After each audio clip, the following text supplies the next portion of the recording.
Hi everybody, welcome back to my lecture session on the topic Evolution of Public Administration.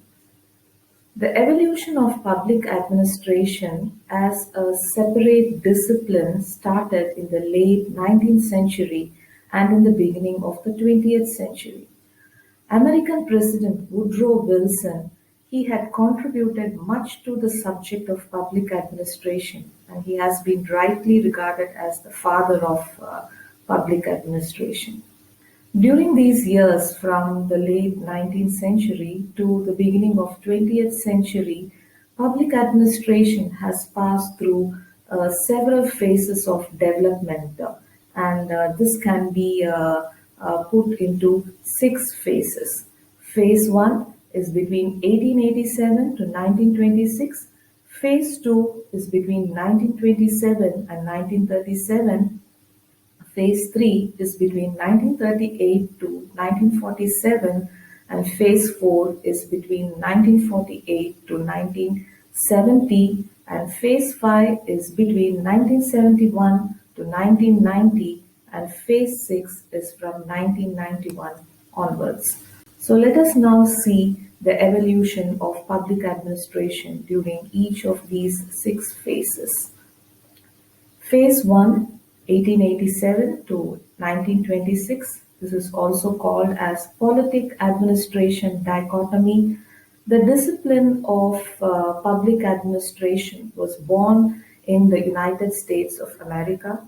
The credit for initiating public administration as a separate academic field of study goes to Woodrow Wilson, and he was also the President of the United States of America.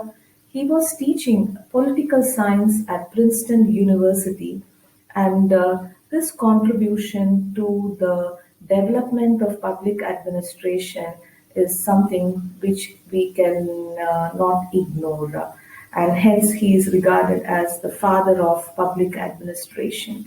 In his article, The Study of Administration in 1887, Professor Woodrow Wilson, he clearly emphasizes that public administration should be treated as a separate field of study apart from political science. Now let us see some of the major changes that actually took place during this phase 1. The most important feature or change we should say is separation of public administration from political science. Public administration was identified as the most visible side of the government. Professor Woodrow Wilson had given the definition for public administration, and he also explained the nature, role, and importance of public administration. L.D. White had written the first textbook on the subject named Introduction to the Study of Public Administration. It may be concluded that this period was the period of belief in politics and administration dichotomy. Phase 2, 1927 to 1937, and this period is called as Principles of Administration.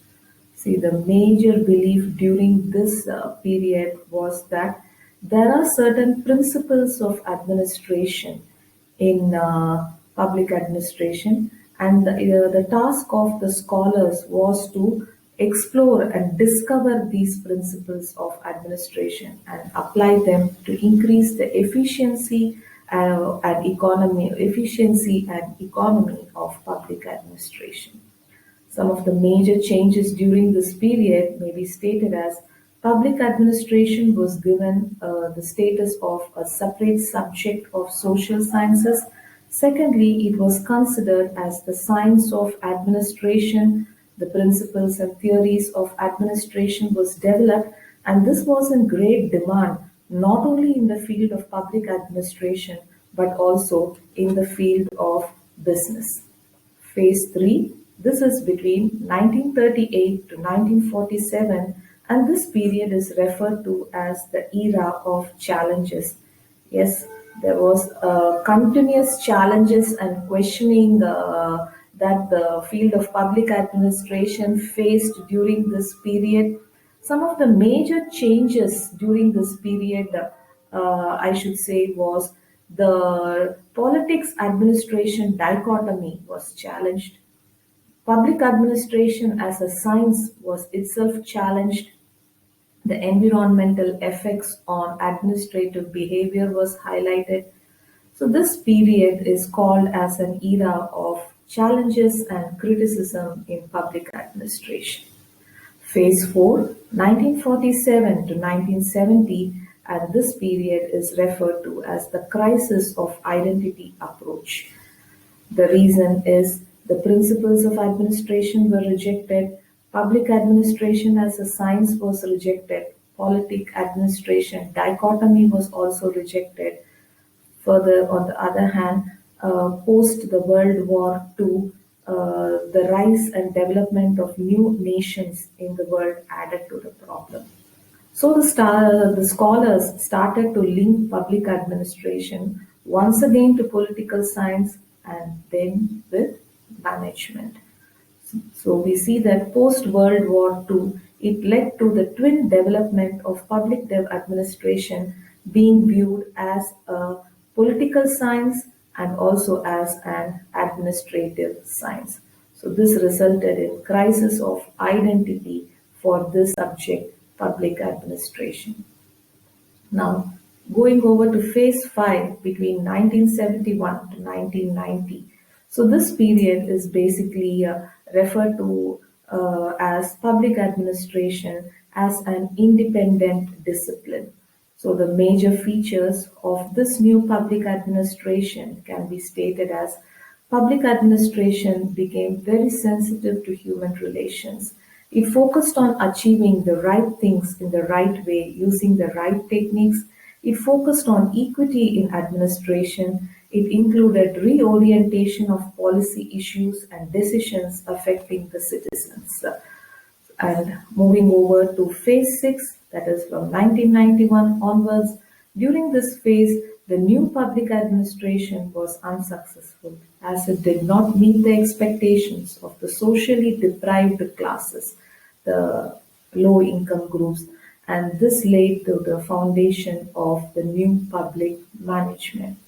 Thus, we see that the field of public administration has taken several forms right from the period of politics and administration dichotomy to the more contemporary no public management. And public money administration, to stay relevant in this globalized world, has always taken a multidimensional approach. So I would like to say that I'm trying to go through all these 6 phases in the evolution of public administration as a discipline. We see that all these developments led to the rise of public administration as an independent field of study. So that brings us to the end of our discussion on the evolution of public administration through 6 phases. Thank you for being with me. Meet you more